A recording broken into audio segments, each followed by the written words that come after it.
Primitive people made statues, then convinced themselves that their statues possessed special powers. They would talk to them, give gifts to them, even kill their children and sacrifice their dead bodies to these lifeless lumps of wood and stone. Religious leaders use this misplaced faith to control people. It is disgusting to our enlightened minds, but in some parts of the world, this is still being practiced. The glitter and shine of a new idol blinds the owners to the truth about its origins.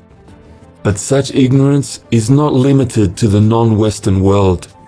In more developed countries, we have more glitter, shine, and electrical circuits, so we can dazzle and blind people into even greater stupidity.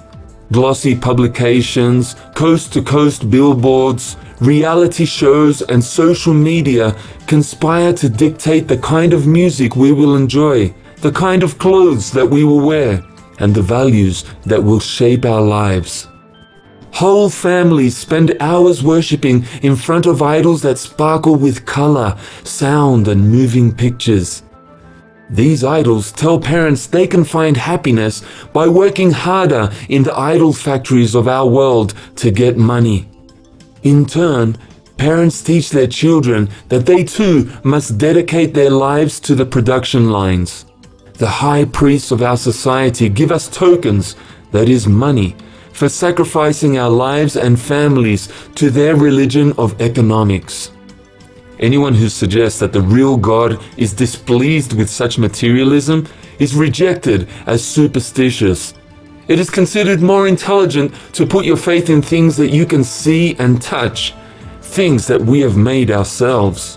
But cars, swimming pools, and video games don't answer questions about the origins of the universe, satisfy one's need for love, or provide a meaningful purpose for life. So the priests of greed find new ways to numb our senses and destroy our souls. They pump us full of foolishness, drugs, and sex. Foolishness comes in everything from comics to cabarets, from movies to infomercials, and they call it happiness. Drugs come in pills, bottles, and injections. We can eat them, drink them, and inhale them, and they call it peace. Sex comes in many forms too. Videos, discos, parties, bi, hetero, homo, group, and they call it love. But foolishness, drugs, and sex get sicker and sicker until the idol producers are able to give us hate, violence, and terror, and still watch us slave away to get money to purchase these perversions. Movies and music get further away from the comfortable promises of good triumphing over evil, until love songs become sex and hate songs, and torture becomes entertainment. And we queue for the privilege of being debased by such sickness. On top of this comes a revival of religious fervor. But they don't talk about a loving creator who can feed and clothe you. No, only the idols can do that now.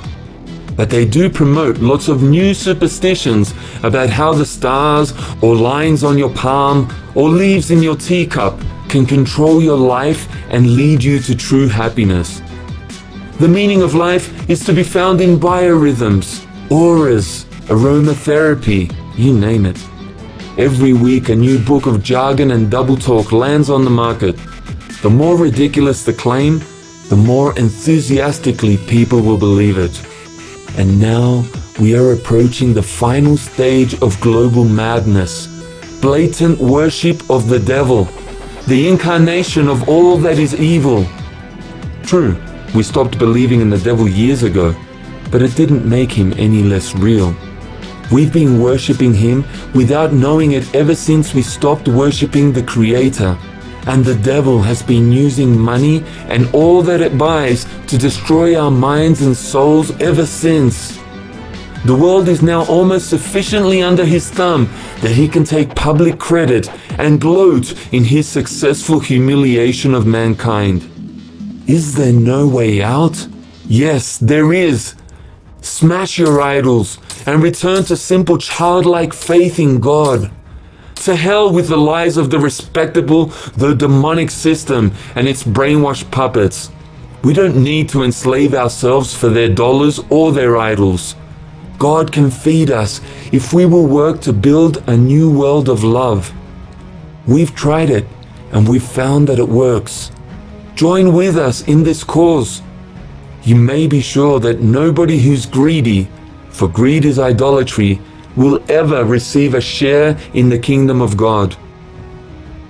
So if you're ready to leave behind this idolatry and start working for God full-time, contact me at the address on screen so I can put you in touch with others who are doing that right now. God bless you.